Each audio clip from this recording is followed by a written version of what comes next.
Welcome to Pindar Poetry. We hope you learned something new. In this video, I will explain how to write HTML in VS Code. First, ensure you have Visual Studio Code installed on your system.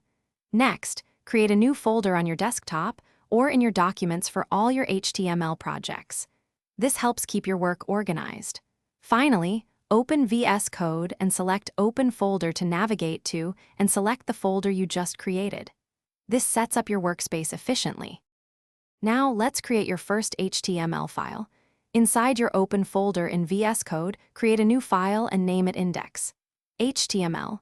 This is a standard name for a website's main page. For a quick start, type an exclamation mark, then press the Tab key. VS Code's Emmet will generate a basic HTML5 structure. Remember to give your page a meaningful title and add a simple heading, like My First Web Page. With your basic structure ready, you can start adding content. Use paragraph tags, denoted by P, for blocks of text. To include images, use the im tag, making sure to specify the src attribute for the image path and an alt attribute for accessibility. For lists of items, choose between all for ordered lists with numbers or ol for unordered lists with bullet points. These elements are fundamental for any web page.